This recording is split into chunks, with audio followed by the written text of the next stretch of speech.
Olá, meu povo, tudo bem? Aqui quem fala é André Figas. Vamos começar agora um podcast falando um pouco sobre as vantagens da utilização dessa linguagem Kotlin ao invés da linguagem Java no desenvolvimento móvel. Galera do Java, não se ofenda. E vamos começar. A fundamentação do que eu vou falar aqui é basicamente código limpo e features que Kotlin possui e realmente não tem como eu comparar com o Java, porque Java não tem nada parecido com isto. Então, código limpo. Quando eu digo código limpo, eu me refiro a um código que é fácil de ser escrito e fácil de ser lido. Isso vai ganhar muito tempo na hora de transmitir conhecimento entre a equipe e até de dar manutenção no código. Então, vamos começar aqui com alguns exemplos de algumas notações de Java, como elas seriam se fossem escritas em Kotlin. Começando aqui com um método que retorna um string, uma variável que recebe um string, um método sem retorno, ou seja, ele é void. Em Java é assim que se diz, um método void é aquele método que não tem retorno nenhum. E aqui o mesmo método com várias assinaturas. Em Java chama-se isto de sobrecarga de métodos, overload para os mais conservadores. Tem um método full. O método full ele tem sem parâmetro nenhum, tem ele com um parâmetro inteiro, tem ele com um parâmetro inteiro e um parâmetro string, tem ele com um parâmetro inteiro, um parâmetro string e um parâmetro booleano. Como seriam estas notações em Kotlin? Bem, se dentro do método eu tenho simplesmente atribuição de algum valor para retorno, eu não preciso abrir e fechar chaves. Eu faço tudo isso numa linha só, ok? Ponto e vírgula também em Kotlin é algo opcional. Se você colocar não vai dar erro, mas não tem por que colocar, já que o que estamos procurando aqui é um código o mais limpo possível. Temos aqui uma variável que recebe um string. Ora, por que dizer que esta variável é um string se isso é tão óbvio? Qualquer valor que está entre aspas, automaticamente ele é um string. Então, o Kotlin tem a capacidade de deduzir o tipo na hora de atribuir esse valor. Para a galera que é do PHP, não se anime, eu não estou falando de tipagem dinâmica. Se essa variável ela começou como string, ela será sempre um string. A questão é que eu não preciso declarar aquilo que ele pode deduzir. Isso não se aplica só ao string, se aplica a todos os outros tipos. No caso aqui eu coloquei que o valor de bar igual abre aspas, bar, fecha aspas. Ora, se está entre aspas não pode ser nada que não um string. Então não vou perder tempo escrevendo, também não vou perder tempo lendo isso. Aquilo que é void. Void eu não preciso declarar, porque para Kotlin, se eu não declaro o tipo de retorno ou não lanço nenhum retorno, ele entende que é sem retorno. Bem, isso é óbvio, mas Java me obriga. Aqui eu tenho um exemplo do mesmo método escrito várias vezes, de várias formas. O que Kotlin faz? Kotlin me permite que eu coloque um método e dentro desse método ele me permite colocar qual é o valor default que aquela variável vai receber caso eu não declare aquela variável. Então, basicamente, o que ele vai gerar aqui, apenas com essa linha, ele vai gerar todas as variações possíveis desse método. Ele vai gerar automaticamente. Quando eu quiser chamar esse método, eu posso chamar esse método não lançando parâmetro nenhum, que seria essa primeira opção. Eu posso lançar esse método lançando apenas um parâmetro e eu posso lançar lançando 2 ou lançando 3 parâmetros. O que vai acontecer? Quando eu não lançar o valor de um parâmetro, ele vai entender que o valor a ser assumido é esse valor default. Por exemplo, aqui o 0, um conjunto string sem nada dentro e um false, no caso do booleano. Então, troquei 4 métodos por um só. Construtores em linha. Veja só, aqui temos uma classe bem corriqueira em Java. Nessa classe eu tenho uma variável para receber o nome, uma variável para receber a idade, e eu não quero fazer atribuição por setter, onde eu crio o user e faço setName e depois setIdade. Eu quero que essa variável seja iniciada sempre através de construtores. Então, eu vou ter que fazer um construtor vazio, um construtor para receber nome e idade, um construtor para receber só nome, um construtor para receber só idade. Bem, a gente está falando aqui de um objeto com apenas duas variáveis. Então, pense você, se eu quiser fazer isso com um objeto com várias variáveis, a quantidade de construtores que eu vou ter que ter. Em Kotlin, basta eu fazer isso. É similar ao que eu demonstrei no slide anterior, quando eu coloco o valor que é default, se eu não lançar esse valor, ele vai assumir o valor default. Ou seja, só com essa linha de código, eu acabei criando um objeto user. O objeto user, ele vai ter as variáveis que é nome e idade. Eu posso lançar os construtores lançando valor nenhum, um construtor vazio. Eu posso lançar user já chamando no construtor um nome e uma idade, ou apenas um nome ou apenas uma idade. Então, o ganho que eu vou ter aqui acaba sendo bem expressivo. Atribuição via try-catch. Veja esse bloco de código Java. Eu tenho um número 1, desculpe-me, eu tenho uma variável i. Eu quero que aconteça o seguinte: se acontecer algum erro, ela receba o valor 2. Porém, se tudo correr bem, ela vai receber o valor 1. Então, em Java, o que eu tenho que fazer? Eu tenho que iniciar essa variável, eu tenho que fazer try. Dentro do try eu faço qualquer coisa, qualquer método que eu acho que pode ser que aconteça algum erro. E ao fim desse método eu faço a atribuição, i igual a 1. Esse i só vai ser igual a 1 caso não ocorra erro nenhum, porque se ocorrer algum erro, i vai ser igual a 2, ou seja, se ele cair dentro dessa exceção, o exception. Já em Kotlin eu posso fazer isso tudo numa linha só. Eu posso fazer a atribuição vinda de um try-catch. Aqui. Unificação da sintaxe entre extends e implements. Basicamente, em Java, o que acontece? Você, para estender uma classe, ou seja, para você fazer a herança e ter a capacidade de fazer tudo que aquela classe faz, você chama extends. Já para fazer a implementação, quando eu falo implementar, seria a implementação de uma interface. Quando você diz que eu consigo fazer tudo o que aquela interface faz. Ou seja, se eu implemento a interface onClickListener, eu estou dizendo que essa minha classe, ela faz tudo que a interface pede. Ela segue o contrato daquela interface.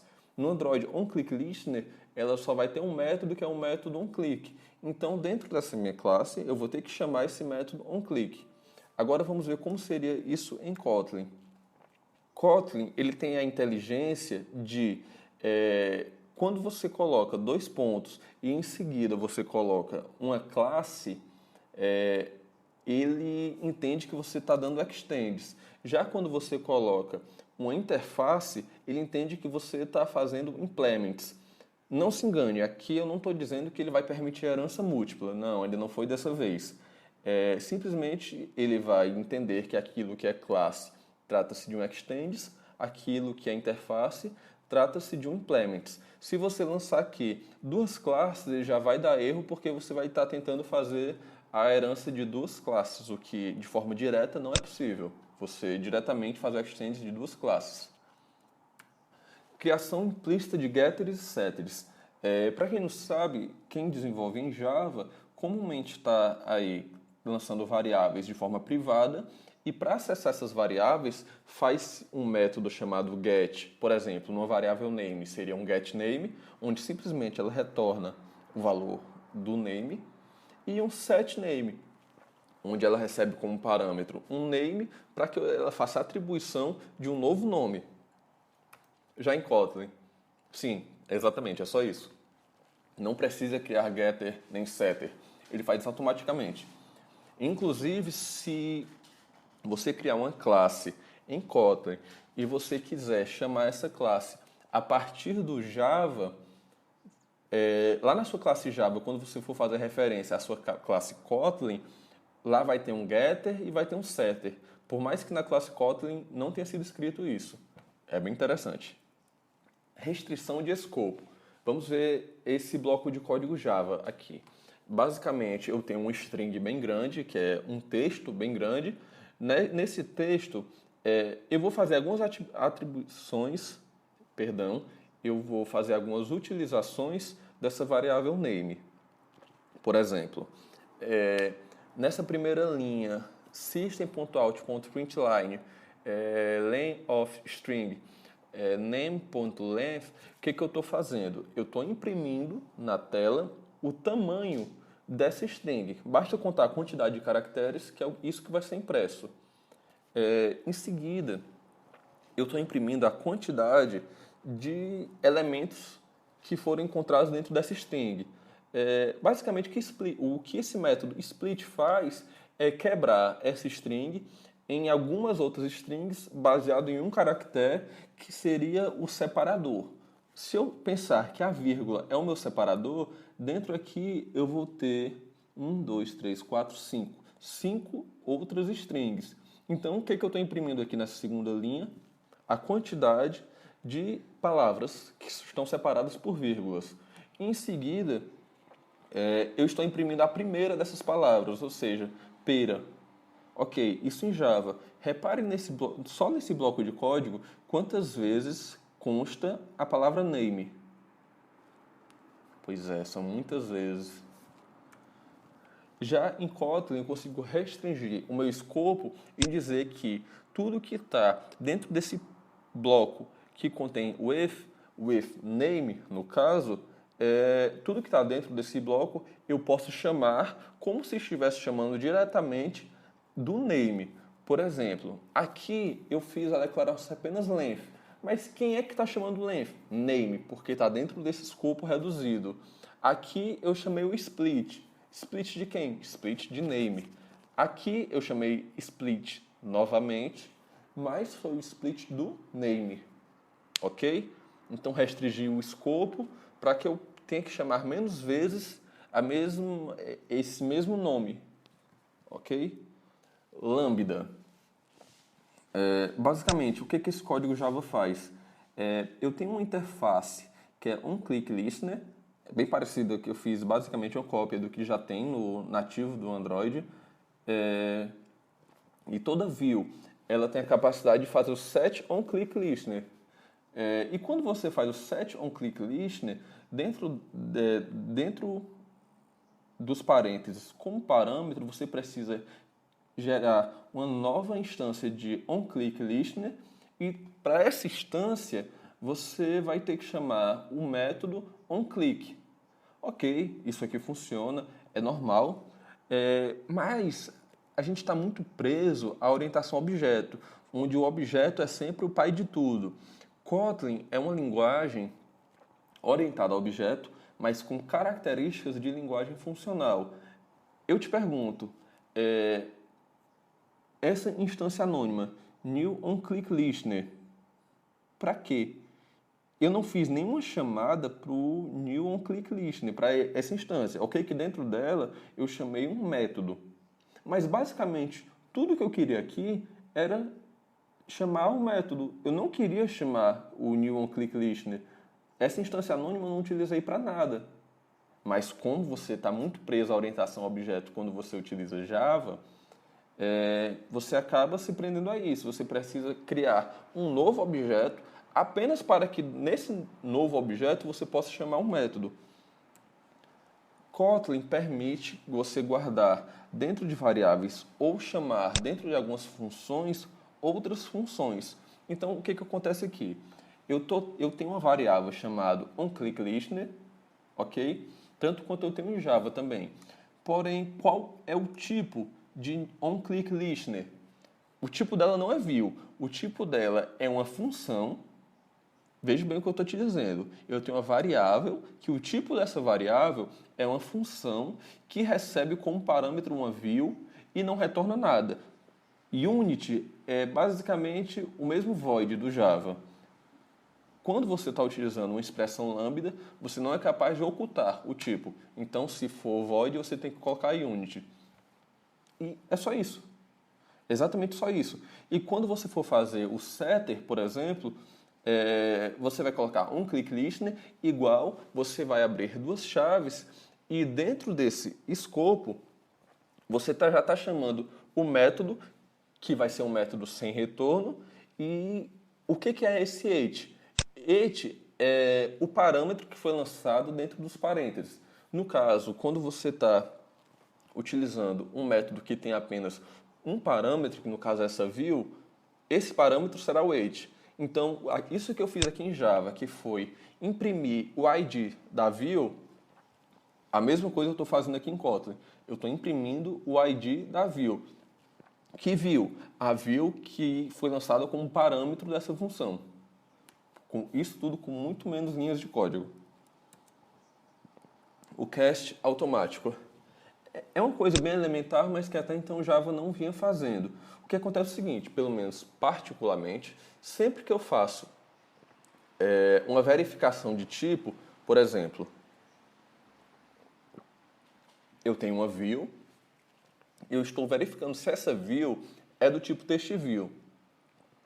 Mas, ora, por que eu vou verificar se essa view ela é do tipo TextView se eu não quero utilizá-la como TextView? Não faz muito sentido. Então, em Kotlin, sempre que você faz uma verificação de tipo, dentro desse escopo onde você fez a verificação de tipo, ele já foi automaticamente feita a conversão, já foi feito um cast automático. Veja, view a classe view em si não tem um método chamado setText. Esse método setText é um método de TextView. Porém, dentro desse escopo, quando eu pego uma view e verifico se ela é do tipo TextView, dentro desse escopo eu já posso chamar o método setText, que no caso aqui nós vamos chamar apenas text, porque em Kotlin é assim. Mas o que eu mostro prioritariamente aqui é que dentro desse escopo eu posso chamar qualquer método de TextView, porque ele já entende que view é uma TextView, ok? Copiando instâncias. Bem, o que eu vou mostrar aqui, primeiramente, eu vou mostrar o problema e eu vou mostrar como é que Java soluciona esse problema. Depois eu vou mostrar como é que Kotlin soluciona esse mesmo problema. Vamos fazer aqui um exercício. Eu tenho aqui um user, que é um user A. Eu tenho o name dele, André.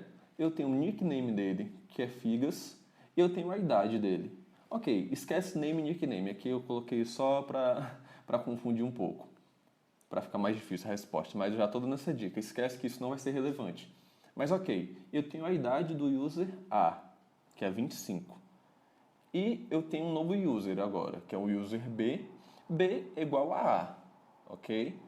E B, a idade de B agora é 20. Ok, então você vai compreender que B tem o mesmo nome, que é André, tem o mesmo nickname, que é Figas, porém a idade dele é 20. Agora eu vou tentar imprimir aqui na tela a idade de A e a idade de B. Qual o resultado que vocês imaginam que seja? Tem a opção 45, tem a opção 50 e tem a opção 40. Vou dar um tempinho. E tem a opção nenhuma das respostas anteriores também. Se precisar de mais tempo, dá o pause aí no podcast, tá bem? Então vamos aqui para a resposta. 40, por quê?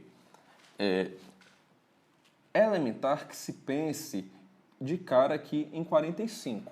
Porque a idade de B é 20, a idade de A é 25, 25 mais 20 é igual a 45.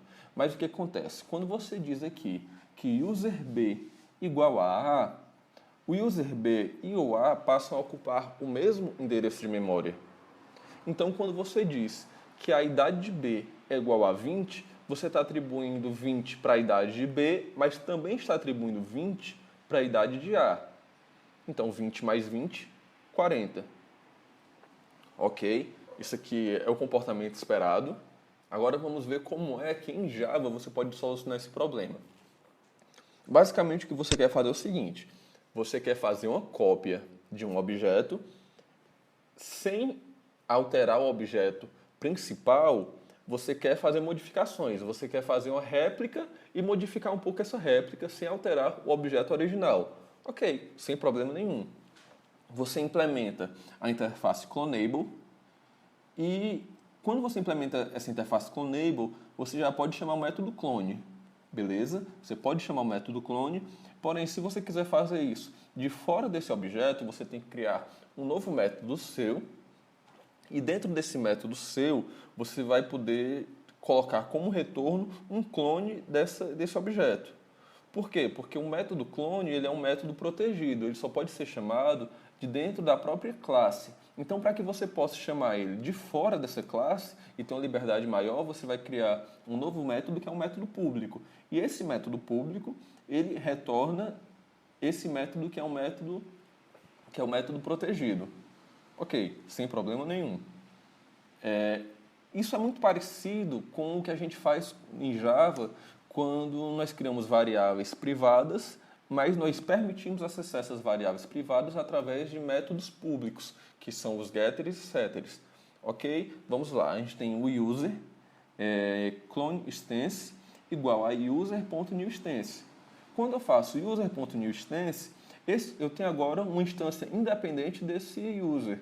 Então, eu posso alterar aqui a idade desse clone, com a certeza que eu não vou estar alterando a idade do original. Ok, isso é funcional, dá certo, e Java conseguiu atender essa necessidade de forma ok.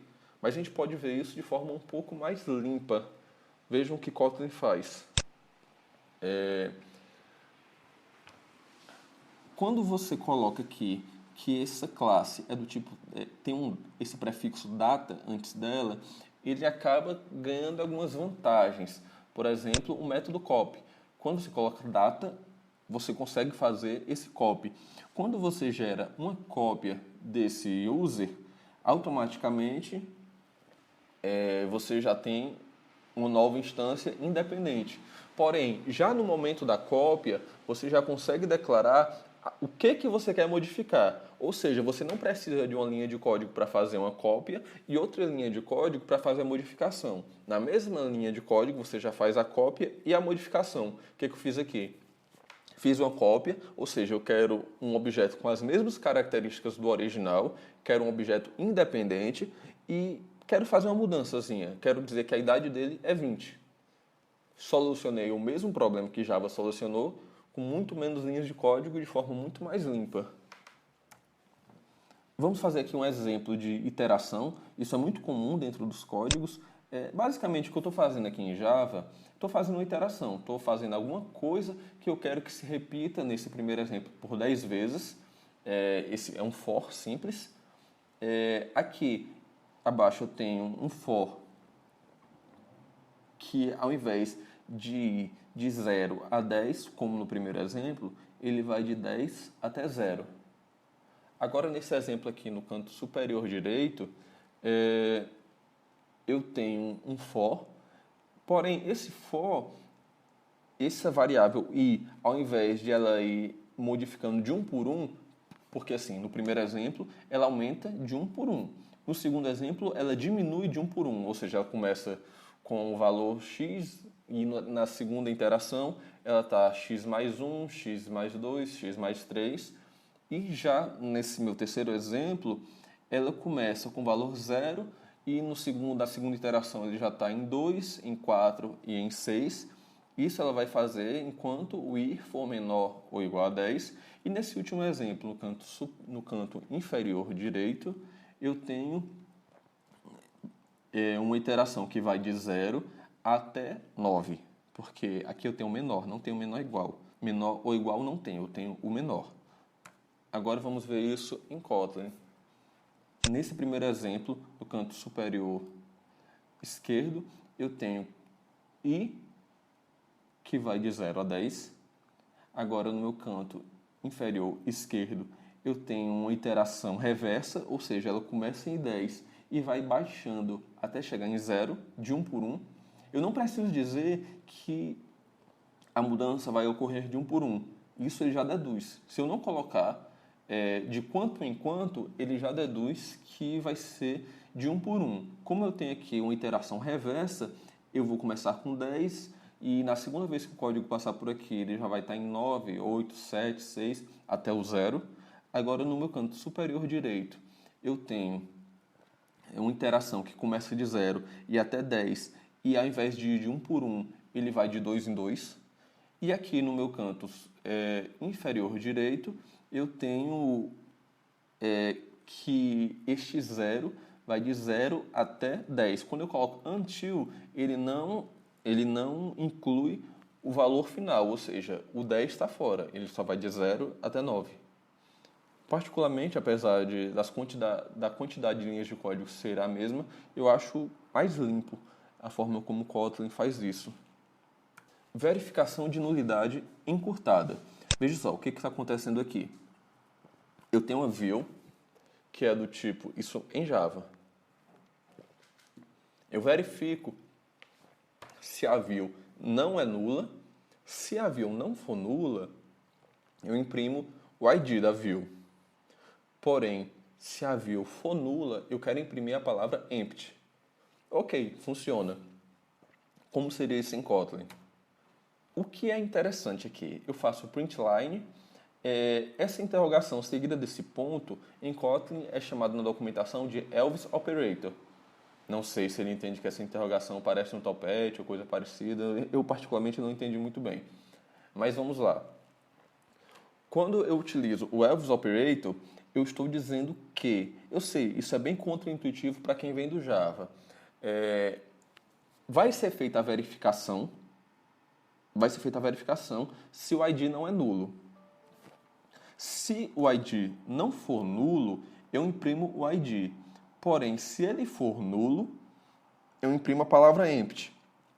Agora imagine que a partir da segunda interrogação para frente não tem mais nada aqui como parâmetro. Eu só lancei println, view, else operator e ID. O que vai acontecer? O método println só vai ser chamado caso essa view não seja nula. Ok? Essa que é a parte contraintuitiva, entendeu? Porque o que acontece? Eu primeiro estou fazendo uma verificação, uma validação dos parâmetros, para em seguida eu chamar o método. Quando em Java eu preciso fazer um bloco só para fazer a validação, e dentro desse bloco, onde foi feita a validação, é que eu chamo um método. Já em Kotlin, não. Com o else operator, primeiro eu faço a validação, para em seguida eu tentar chamar um método. Resumindo, o que vai acontecer aqui? Se não tivesse aqui da interrogação para frente, eu só ia imprimir o ID caso a view não fosse nula. Mas como eu tenho essa segunda interrogação com esses dois pontos, o que vai acontecer? Se view não for nula, eu vou imprimir o ID da view, porém, se ela for nula, eu vou imprimir a palavra empty. Ok? Aqui são algumas formas como o Kotlin faz para trabalhar com coleções.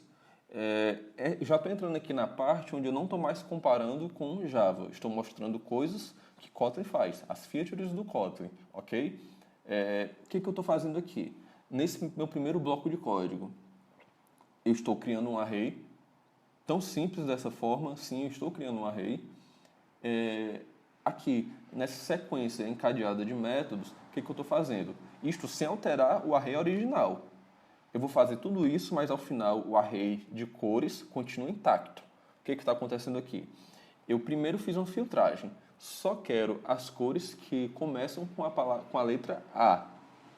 Agora eu quero fazer a ordenação desses elementos. Qual vai ser o critério de ordenação?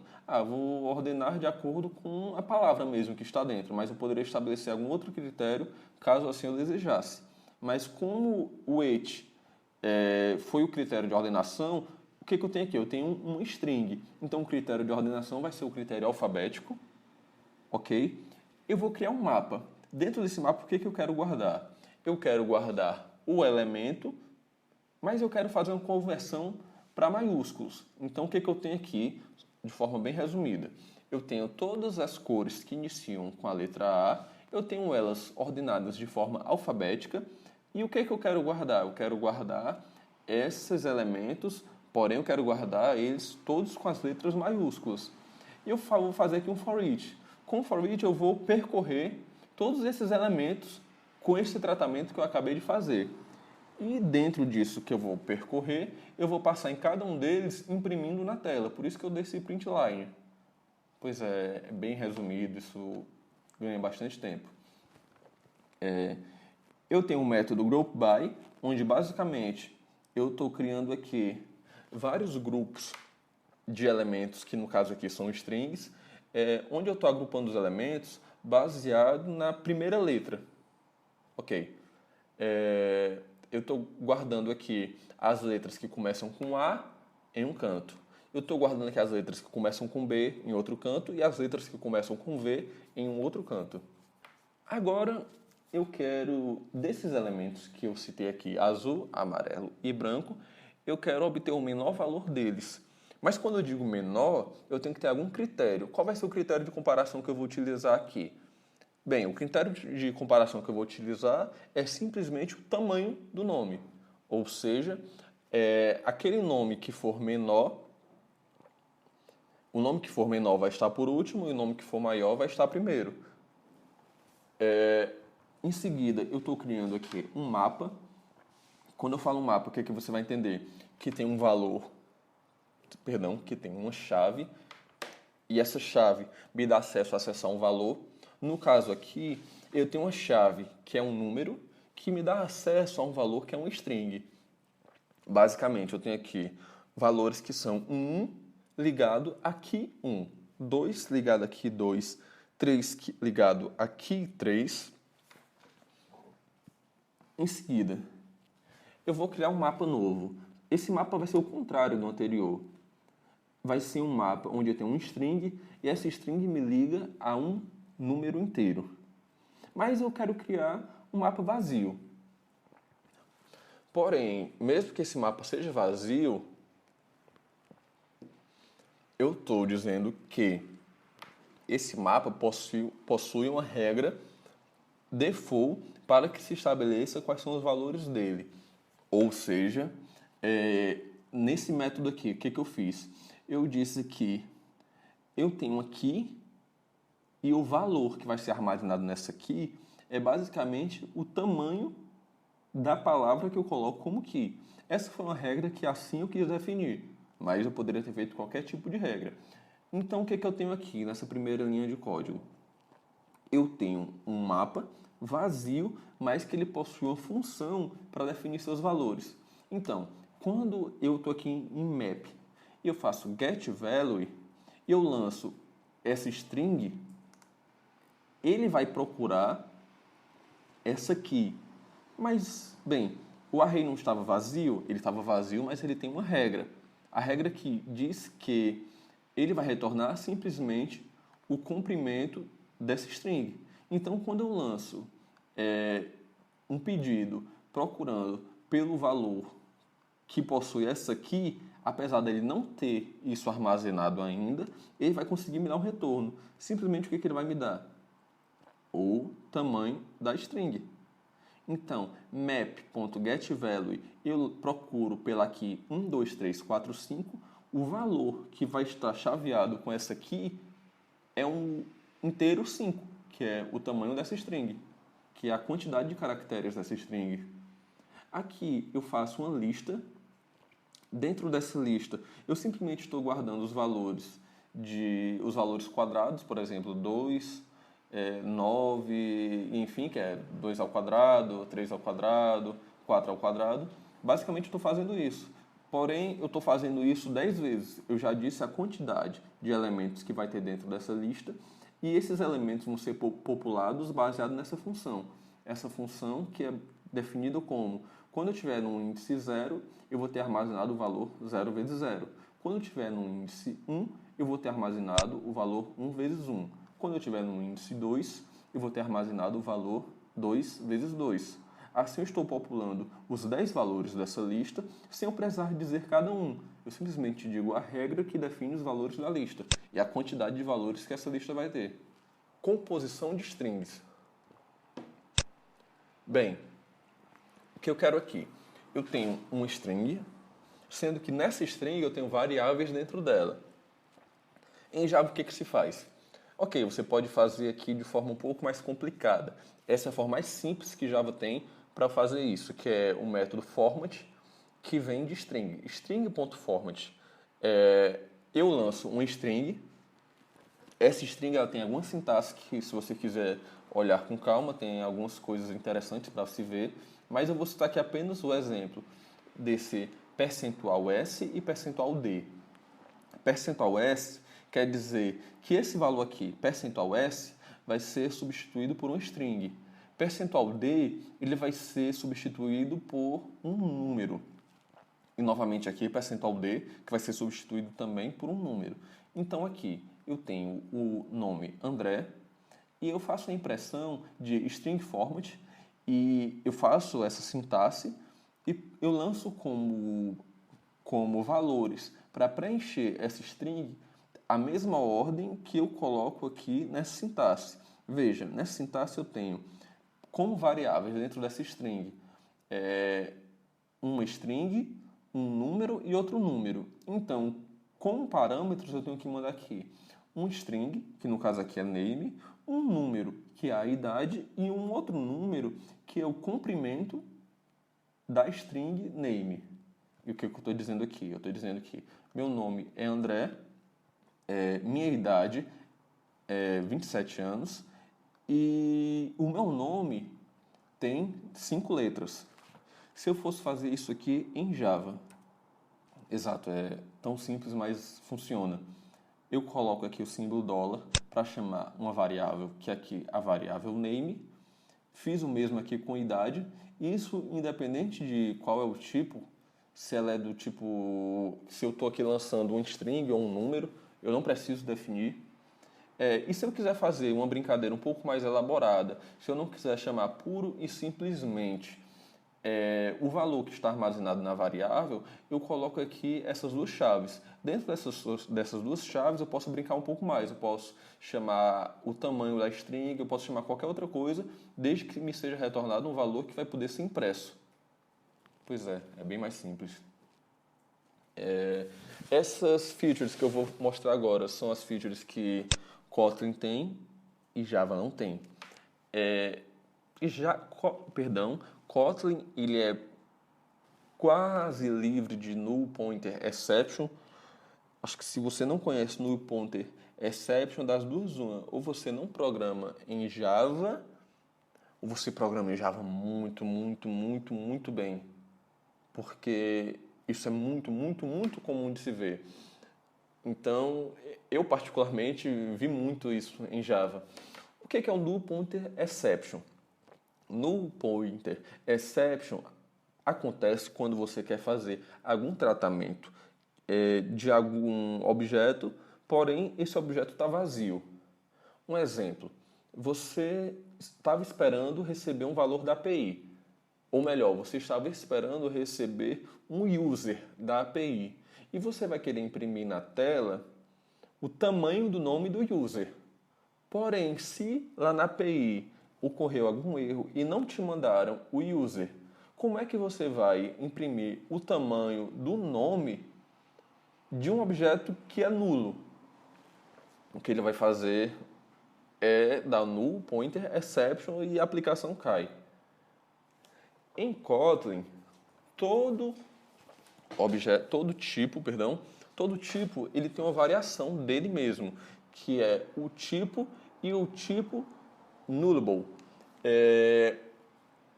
Basicamente, o que acontece? Se você tem o tipo string, você tem o tipo também string interrogação. Esse tipo, string interrogação, ele é exatamente a mesma coisa que o string, porém, ele se aceita receber nulo. Ok, nesse ponto você acaba tendo que escrever um pouquinho mais, um caractere a mais. Agora vamos mostrar aqui qual o ganho que você tem com isso. Quando eu digo que a variável A ela é do tipo string e não coloco interrogação, eu estou garantindo que nunca aqui vai haver um valor vazio. Então eu posso ter a liberdade de utilizar sem medo que haja um valor vazio e eu ter esse famoso null pointer exception. Porém, nem sempre isso é possível. tem variáveis que realmente dentro dela pode vir a ter um valor vazio. Por exemplo, um campo opcional de um formulário. Então, eu acabo tendo que utilizar essa interrogação, que representa o nullable. Porém, quando eu vou utilizar de uma instância, de um objeto, que ele é de um tipo que pode receber um valor nulo, por exemplo, essa variável b. A variável b, ela pode receber uma string, mas ela também pode receber um nulo. Então, quando eu vou imprimir, ele não me permite simplesmente imprimir o tamanho de b.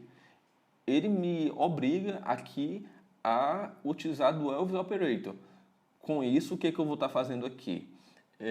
Eu vou imprimir o tamanho de b, porém só se b, neste momento, não é nulo. Se ele for nulo, já não faço mais o que eu gostaria de fazer com ele. Tem outra maneira também de você fugir disso, que são essas duas exclamações. A documentação, carinhosamente, chama as pessoas que utilizam essas duas exclamações de NPE lovers, que são basicamente os amantes do null pointer exception. Não sei porque alguém gostaria disso, mas assim a documentação definiu. Quando você coloca essas duas exclamações em Kotlin, você está dizendo que, olha, eu sei que a linguagem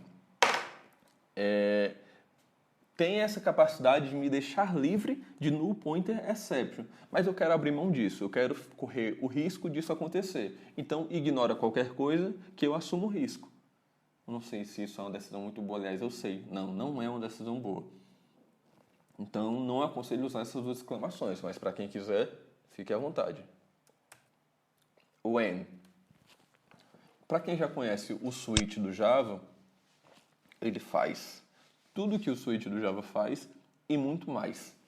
Observe, dentro desse when, eu posso colocar entre parênteses qualquer coisa, não somente um número, ok?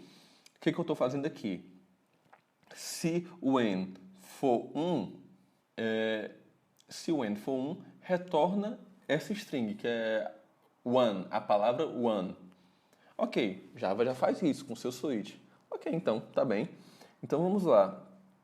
Se o valor de object, esse obj, for um número, e esse número estiver entre 2 e 10, retorne essa string, intervalo. Realmente Java não faz isso. O switch do Java não faz isso. Agora, se o when não for um número, mas o when for um string, e essa string for a palavra hello, eu quero que ele me devolva world. Poxa, eu estou fazendo uma verificação aqui que engloba múltiplos tipos. Não, o switch não faz isso. Se obj for do tipo long, eu quero que ele me retorne a palavra long. Se obj não for do tipo string, eu quero que ele me retorne essa palavra, not a string. Mas se todas essas verificações pelas quais ele passou não tiverem dado certo, que no caso aqui em Java você chama o default, isso Java também faz, eu quero que ele me retorne essa palavra aqui. Ok? Vai ser um tipo desconhecido. Então, bem, faz muito mais coisas do que um switch. Make mark, basicamente, o que Kotlin vai fazer quando eu chamo algum método ou qualquer coisa que seja, eu chamo algum bloco de código, sendo que esse bloco de código fica dentro desse bloco measureTime milis, o que ele vai fazer? Eu faço qualquer coisa que eu queira fazer e depois eu posso imprimir time. Quando eu imprimo time, eu vou imprimir quanto tempo levou para que esse bloco de código tenha sido executado. Isso é bem interessante para medir desempenho e tentar fazer apps que funcionem de forma mais otimizadas possíveis, deixando checkpoints pelo código. Essa parte eu gostaria um pouco de atenção porque ela é um pouquinho complexa, mas se você entender, você vai ver qual o ganho que Kotlin vai te propiciar. Eu vou fazer um for. Esse for vai de 0 a 1. Quando eu entrar no for, eu vou imprimir starting with a e eu vou imprimir o valor de A, que no caso aqui vai ser 0, ora vai ser 0, ora vai ser 1. Dentro desse for, eu vou colocar um outro for, que vai de 0 a 2, ou seja, ele vai passar pelo 0, pelo 1 e pelo 2. E eu vou imprimir que eu estou iniciando B com o valor de B, que no caso, ora vai ser 0, ora vai ser 1, ora vai ser 2. E dentro disso, eu estou fazendo verificação. Se B for igual a 1, eu quero que ele imprima estou interrompendo e vou dar um continue. Quando eu faço continue dentro de um for, similar ao que acontece em Java, ele vai parar aqui, não vai executar o que vem após, porém, ele vai voltar para o ciclo e vai para a iteração seguinte. Por exemplo, se eu estou aqui no B e eu estou nesse momento agora que B é igual a 1, se eu der o continue, ele não vai executar mais esse println ending, não vai executar isso, e ele vai voltar para a iteração dele e vai agora para o B igual a 2. Ou seja, nunca vai se ver aqui nesse código println ending with B igual a 1. Isso nunca vai ser visto, porque quando for 1 ele vai dar continue e não vai executar esse final. Ok. O que esse método vai imprimir aqui? Eu queria que você observasse essa parte da interrupção. Após a interrupção, ele não imprime mais ending with B igual a 1. Ele já volta para o starting with B igual a 2, porque ele já está indo para o ciclo seguinte. Agora vamos pensar que a gente está falando de um jogo, certo? E quando o jogador perde, ele volta para o checkpoint dele. Mas tem algum evento no jogo, digamos que ele caiu dentro de algum buraco ou aconteceu alguma coisa que é muito ruim para o jogador, que dentro da regra de negócio do jogo, ele não vai mais voltar para o checkpoint, ele vai voltar lá para o comecinho. Então vamos ver o que a gente pode fazer. Notem, eu coloquei um marcador aqui, lá no comecinho, chamado Game Over, e quando eu faço continue, não é um continue qualquer, é um continue e eu indico o ponto do código que eu quero que ele retorne. Ou seja, ele não vai mais retornar para o B, para o próximo incremento de B. Ele vai retornar para o próximo incremento de A. Veja só. Eu fiz a interrupção aqui, quando B era igual a 1, eu fiz a interrupção, ok, ele imprimiu, interrompendo, e eu dei continue. Quando eu dei continue, ele já voltou aqui para starting with A igual a 1. Ou seja, ele não voltou para o próximo passo de B, ele voltou para o próximo passo de A, porque eu deixei um checkpoint no código, a documentação chama isso de jump, eu fiz o jump para iteração de A, ok? Não sei se dentro da regra de negócio das suas aplicações há espaço para colocar isso, mas é uma característica a mais que a linguagem tem. Então, é um recurso a mais, então é sempre bem-vindo. Pode se utilizar ou não. Layout para código. Bem, eu quero que você imagine o seguinte. Em Android, é muito comum que você tenha um código que é escrito em XML. Esse código ele define como o layout se apresenta e você tem um código de programação onde você manipula esse layout. A manipulação de layout, eu preciso de alguma coisa que consiga ligar um layout a um código. No Android, desde o começo do Android, usa-se muito o método findViewById. O que ele está fazendo? Ele está procurando uma view baseada no ID, baseado no ID que foi definido do layout XML. Eu quero que você imagine agora que a gente está falando de uma tela com 50 views, certo? Um formulário gigantesco que vai aparecer aí no Android TV, por exemplo. Um formulário com 50 campos ou então um tablet que seja.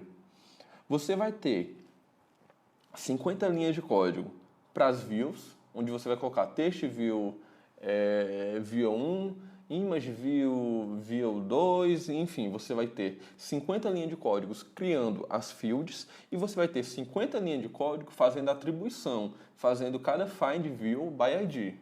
Ok, mas ninguém para no tempo. Com o tempo as pessoas já começaram a utilizar o Butterknife. Com o Butterknife, se nós estivermos falando do mesmo formulário com 50 views, você vai precisar ter 50 criações de fields, sendo que em cada field desse você vai colocar esse annotation, bind view, e lá no seu onCreate você vai ter uma linha de código fazendo butterknife.bind, onde nessa uma linha de código você vai estar fazendo de forma implícita o find view by ID de cada uma dessas views. Então, se eu tenho 50 views, eu vou ter 51 linhas de código. 50 para criar cada field e uma para fazer o butterknife.bind. Agora, como seria isso em Kotlin? É exatamente isso. Não tem nada. Tem um plugin de Kotlin que você utiliza onde isso já é feito automaticamente. Exatamente, isso é feito de forma automática e você não precisa colocar linha de código nenhum. Depois eu posso mostrar exemplos como é que isso acontece, mas é bem interessante. Uma coisa muito interessante que Kotlin permite fazer. Se você sentir falta de algum método, crie. De certo modo, isso meio que pode ser uma faca de dois gumes. Por quê? Kotlin te permite adicionar métodos a qualquer classe. As classes nativas mesmo você consegue adicionar. Veja esse exemplo aqui. Eu criei um método chamado duplicate. Esse método agora vai fazer parte da classe string. Basicamente, o que ele faz? Ele retorna duas vezes a string, uma string duplicada. Então, quando eu tenho aqui um string, ou seja, esse abre aspas, Kotlin fecha aspas, essa string ela já tem a capacidade de chamar o método duplicate, porque eu disse para ela que string agora tinha essa nova capacidade. Quando eu digo que isso é uma faca de dois gumes, pode tornar a classe muito mais funcional. Agora, a nível de aprendizagem, o que vai acontecer? Você vai chegar em um projeto onde string possui um comportamento, porém, em outro projeto, string possui um comportamento totalmente diferente. Então, pode ser usado para o bem e pode ser usado para o mal. Porque em um projeto foram adicionados métodos ao string, a classe string, e esses métodos já não foram adicionados no mesmo outro projeto. Então você fica meio que perdido, sem saber, enfim, o que o string consegue fazer. Função com múltiplos retornos. Foi a forma como carinhosamente eu entendi de chamar. Isso aqui chama-se também de destrutores. O que eu estou fazendo aqui? Eu tenho um player DAO, que é simplesmente um objeto de acesso à base de dados para ir buscar um player. E ao invés de player DAO me retornar um player, ela me retorna um player já decomposto em name, e-mail e idade. Exatamente isso. Eu sei que soa um pouco estranho, mas deixa eu explicar de forma mais didática. Perdão. Primeiro deixa eu mostrar qual foi o código que eu utilizei para fazer isso. Eu tenho um construtor que recebe nome, e-mail e idade. Esse método getPlayer não tem mistério nenhum. É um método qualquer que retorna o tipo player. Porém, se nessa variável eu coloco parâmetros na mesma ordem do construtor, cada parâmetro desse vai receber da mesma ordem que o construtor os valores que foram utilizados para popular esse objeto. Bem, seguinte, pense, o que é um construtor? Construtor você tem parâmetros que se juntam de forma a construir um objeto. E se você pensar de forma contrária agora, você tem um objeto que se decompõe em parâmetros. É a lógica exatamente inversa, mas que funciona. Ao invés de você pegar parâmetros e transformar em um objeto, você pega um objeto e decompõe em parâmetros. Isso aqui que eu mostrei, basicamente é como se o código tivesse feito o seguinte. Eu tivesse atribuído getPlayer a uma variável do tipo player, certo? Player A, digamos. E eu disse name igual a ponto name, e-mail igual a ponto e-mail, age igual a ponto age. Ou seja, eu retornei um objeto do tipo player e eu fiz a atribuição. Eu peguei cada valor desse player e joguei dentro de uma variável. Porém, eu fiz tudo isso de forma implícita, utilizando apenas um destrutor. Ok? Em Kotlin, se você não está satisfeito com a sintaxe, você tem a liberdade de criar a sua própria sintaxe. O que eu quero dizer com isso? O mais não precisa simplesmente fazer uma soma e o menos não precisa simplesmente fazer uma subtração. Você nunca parou para pensar por que você só pode somar números? Por que uma classe sua não pode receber um mais? Bem, em Kotlin você pode, desde que você diga como é que é o comportamento do mais. Veja só, nesse exemplo, esse símbolo de maior eu utilizei para fazer uma atribuição. E se você ver aqui, por exemplo, nessa parte aqui, val potion igual a new potion. Bem, não tem um new, mas em Kotlin é assim que se faz, não precisa dizer new. E potion vai receber, dentro da minha sintaxe, eu achei por bem de dizer, quando eu faço it mais 10, eu estou dizendo que em Kotlin que essa poção tem uma cura, um poder de cura, digamos assim, de 10. O nome dessa poção é Golden Axe. Eu errei aqui, isso não era uma poção, era para ser uma arma. Mas ok, sem problema. Você compreendeu o que eu quis dizer. Essa poção tem esse nome, Golden Axe, e ela tem o poder de cura de 10. Veja, IT mais 10 não deveria representar nenhum tipo de atribuição, é apenas um cálculo. Mas dentro da minha lógica, eu quis dizer que mais 10 significava a atribuição do poder de cura dessa poção. Tal qual nessa shield, eu quis dizer que menos 20 representa o quão essa minha armadura ou escudo, enfim, tem a capacidade de reduzir dano. Menos 20. Como é que eu fiz isso? Se dentro da sua... Cada operador desse, um mais, um menos, ou um maior, um menor, um maior e igual, ele tem um método que é relativo a ele. O que eu quero dizer com isso? Se dentro da sua classe você fizer a utilização do operador plus, você vai estar dizendo que a sua classe aceita receber o operador mais.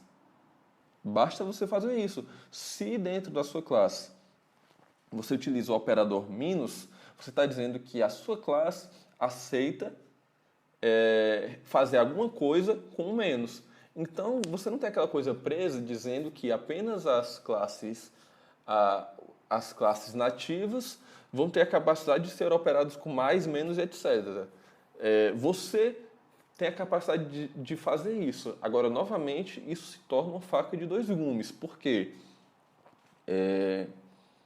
Pode ser que você vá num projeto onde o mais faz uma coisa e no outro projeto o mais faz exatamente o contrário disso. Então, acho que dentro de uma equipe há que se definir um code conventions onde estabelece padrões e se diz o que nós aceitamos e o que nós não aceitamos. Kotlin é uma linguagem que te dá uma liberdade muito grande, que pode ser utilizada para o bem ou para o mal. Delegação. O delegate basicamente o que o delegate faz? Eu, como objeto, eu preciso fazer algumas coisas, mas eu não quero fazer isso. Eu quero delegar para outrem essas minhas obrigações. Aqui eu fiz a delegação de um operador. O getValue e o setValue basicamente são os operadores que vão fazer a atribuição ou a recuperação de um valor. Deixa eu te mostrar aqui no exemplo. Eu sei que aqui ainda vai parecer um pouco confuso. O que essa minha delegação faz? Essa minha delegação eu vou utilizar para um double, que é um número com vírgula. E quando eu for fazer a atribuição, eu não vou atribuir puramente o valor. Eu vou atribuir a raiz quadrada do valor. math.sqrt. Com isso, eu vou estar chamando, em vez de guardar o valor, eu vou guardar a raiz quadrada do valor. Vejam, a variável n, ela é do tipo, sim, a sintaxe é essa em Kotlin, quando eu vou estabelecer um tipo, eu coloco 2 pontos e o tipo, e aqui esse by vai representar uma delegação, certo? E eu dizendo que n é do tipo double, mas ele recebe uma delegação desse sqrt delegation, quando eu disser que n é igual a 16 e eu for tentar imprimir o valor de n, você vai ver que o que foi armazenado não foi o 16, foi armazenado um 4. Ok? Vejam isso aqui. Eu tenho uma interface. A interface, o método da interface é o método sayHi. Todo mundo que implementar essa interface vai ter que dizer um comportamento, que esse comportamento é o sayHi. E eu tenho aqui uma classe gamer. Gamer vai receber como parâmetro um base person, que é o personagem, e um computador, que é o computador daquele gamer. Observe, gamer implementa essa interface base person. Porém, gamer não precisou chamar o método sayHi. Por quê? Ele implementa base person, mas ele está delegando essa obrigatoriedade dele para esse parâmetro P. Ou seja, o gamer ele diz, olha, eu sei fazer o sayHi, mas o sayHi que eu sei fazer, quem vai fazer não sou eu. Quem vai fazer é este meu parâmetro base person. Então vamos criar aqui um gamer brasileiro, um gamer inglês e um gamer espanhol. O gamer brasileiro, ele implementa base person, ok? E como ele não faz nenhum tipo de delegação, ele vai se ver obrigado a dar uma implementação para o método sayHi. O sayHi do brasileiro vai ser um olá, o sayHi do inglês vai ser o hi, e o sayHi do espanhol vai ser um olá. Eu vou criar aqui um valor para um gamer brasileiro, um valor para o gamer espanhol e um valor para o gamer inglês. E aqui eu vou criar uma lista de gamers, certo? Vou guardar aqui um gamer brasileiro, um gamer espanhol e um gamer inglês. E eu vou percorrer essa lista. Veja bem, a lista é de gamers, não é uma lista de brasileiros, não é uma lista de espanhóis, não é uma lista de ingleses. É uma lista de brasileiros. E cada um vai chamar o método sayHi. Porém, cada um vai chamar o método sayHi à sua maneira. Que maneira é essa? É a maneira como o base person, que foi passado como parâmetro, faz. Ou seja, gamer vai ter a capacidade de dizer sayHi. Porém, não é ele que diz. É o seu atributo, que no caso aqui é um base person. Ele está delegando para outro essa obrigatoriedade. Então veja, quando fizer aqui o for, quando passar pelo gamer brasileiro, ele vai dizer olá, conforme a implementação desse parâmetro, que é o base person. Quando ele passar pelo inglês, quando ele passar pelo espanhol, ele vai dizer hola, e quando ele passar pelo inglês, ele vai dizer hi. Bem interessante. Então é isso, pessoal. Gostaria de agradecer a audiência de todos e aguardem por mais material, porque eu vou ficar publicando sempre agora sobre Kotlin. É isso, grande abraço e até a próxima.